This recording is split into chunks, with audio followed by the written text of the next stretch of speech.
सणासुदीला आपण नेहमी त्याच पद्धतीचे गोल कांदा भजी बनवत असतो. आज चला बटाट्याचे गोल कांदा भजी कसे बनवायचे ते बघूयात. नेहमीपेक्षा वेगळ्या पद्धतीने आज बटाटा भजीची रेसिपी तुमच्यासोबत शेअर करत आहे, जी बनवायला सोपी आहे. बऱ्याचदा सणासुदीला आपण कांदा लसूण विरहित सुद्धा स्वयंपाक बनवत असतो. अशा वेळेस ही भजी तुम्हाला नक्कीच उपयोगाला येतील आणि एक वेगळी टेस्ट, वेगळ्या पानामध्ये काहीतरी वाढण्यासाठी म्हणून ही तुम्ही वेगळी बटाट्याची गोल भजी बनवू शकता, जी आतमधून खूप सॉफ्ट अशी असते. चला तर मग कांदा लसूण विरहित ही बटाट्याची गोल भजी कशी बनवायची ते बघूया. तर यासाठी एका मोठ्या मिक्सिंग बोलमध्ये आपल्याला घ्यायचं आहे 1.5 वाटी भरून बेसन पीठ. यामध्येच अगदी थोडंसं म्हणजे पाव चमचा भरून हळद घालायची आणि यासोबतच आपल्याला चवीपुरतीचं मीठ सुद्धा आत्ताच यामध्ये घालायचंय. बऱ्याचदा आपण गोल भजी बनवत असताना यामध्ये सोडा घालतो आणि सोडा आणि हळद जेव्हा एकत्र येते तेव्हा रिएक्शन होऊन हे भजी काळपट रंगावरती दिसतात. तसं होऊ नये म्हणून एक छानशी टिप इथं मी तुमच्यासोबत शेअर करते. ती म्हणजे जेव्हा आपण बेसन कालवून घेत असतो त्यावेळेसच यामध्ये हळद घालायची. हळद चांगली बेसनामध्ये एकजीव अशी फेटली गेली की अजिबात सोड्यासोबत रिएक्शन होऊन हे भजी काळपट होत नाहीत. ही खूप महत्वाची आणि तुम्हाला नक्कीच उपयोगात येणारी टिप आहे. तर आता हे बेसन आपल्याला आधीच कालवून घ्यायचं आहे. तर कोणतंही साहित्य यामध्ये घालायचं नाही. फक्त मीठ आणि हळद घातली. चांगलं पाणी घालून यामध्ये फेटून घ्यायचंय. तर हे बेसन फेटण्यासाठी जवळ-जवळ 2 ते 3 मिनिट लागले तरी सुद्धा चालू शकतात. पण हे बेसन थोडंसं आधी हलकसं फेटून घ्यायचं म्हणजे मग भजे सुद्धा छान मऊसूत जाळीदार असे तयार होतात. तर बेसन इथं फेटून झालेलं आहे. बेसन फेटण्यासाठी इथे मला पाऊण कप पेक्षा थोडंसं कमी पाणी लागलेलं आहे. तुम्ही तुमच्या अंदाजाप्रमाणे घेऊ शकता. फक्त कन्सिस्टन्सी तुमच्या लक्षात यायला हवी. बेसन एक 5 मिनिटांसाठी रेस्टवरती साईडला करून ठेव. आता इथे 2 मीडियम साईजचे बटाट्यावरची साल मी काढून घेतलेली आहे आणि हे पाण्यात ठेवले होते. आता हे बटाटे आपल्याला खिसून घ्यायचे. लक्षात घ्या हे बटाटे कच्चेच आहेत. उकडून घ्यायची अजिबात गरज नाही. कच्चेच बटाटे आपल्याला खिसून घ्यायचे. थोडेसे जाडसर जरी खिसले तरी सुद्धा चालू शकतं. भजी तळत असताना छान याची वाफ होते आणि या वाफेवरतीच बटाट्याचा हा खिस मस्त असा मऊसूत शिजला जातो आणि यामुळेच हे भजी भरपूर रुचकर लागतात.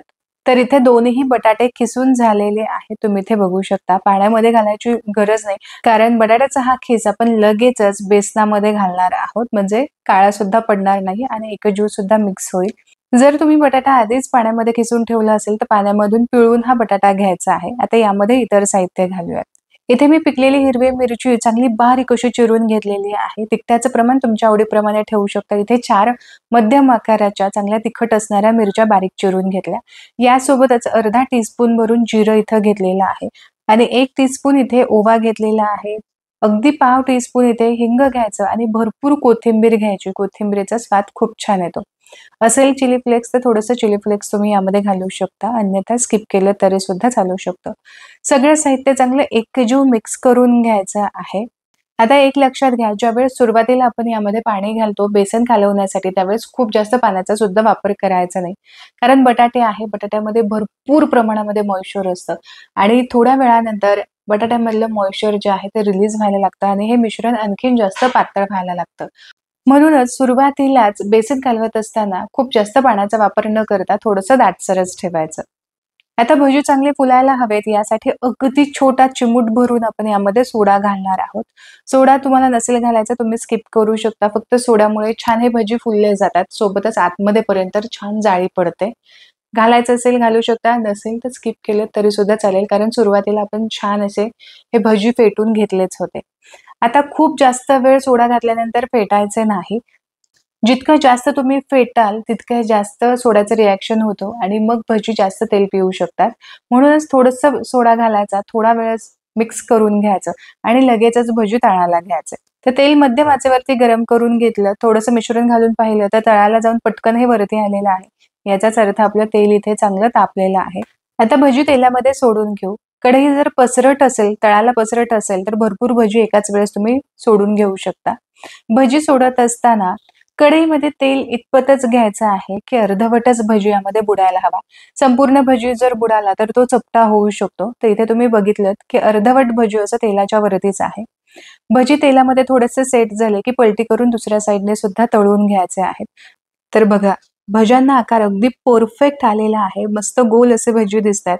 यासोबतच आपण सुरुवातीलाच बेसन फेटून घेत असतानाच हळद घातली होती. यामुळे बेसन आणि सोड्याचा अजिबात रिएक्शन झालेला नाही आणि इथे ही भजी अजिबात काळपट दिसत नाहीयेत. याचाच अर्थ आपले भजी परफेक्ट असे झालेले आहेत. तर इथे तुम्ही बघू शकता मस्त अशी भजी तळून झालेली आहेत आणि प्रत्येक एक भजी दिसायला किती सुरेख दिसतोय. पाहताच खावेसे वाटणारे हे भजी तुम्ही सुद्धा ट्राय करून पाहायला हवेत. आता इथे दुसरी बॅच सुद्धा तळून झालेली आहे. अगदी परफेक्ट असे भजी तळून झालेत. हे भजी मी तेलामध्ये सोडत असताना चमच्याने सोडले होते. तर आशा करते की सणासुदीला उपयोगाला येणारे हे गोल बटाट्याची भजीची रेसिपी तुम्हाला आवडली असेल. रेसिपी आवडली तर व्हिडिओला लाईक जरूर करा. तुमच्या मित्र आणि परिवारामध्ये ही रेसिपी शेअर नक्की करा. पुन्हा भेटूया अशाच एका खमंग रेसिपी सोबत. तोपर्यंत स्वस्त राहा आणि मस्त मस्त खात राहा.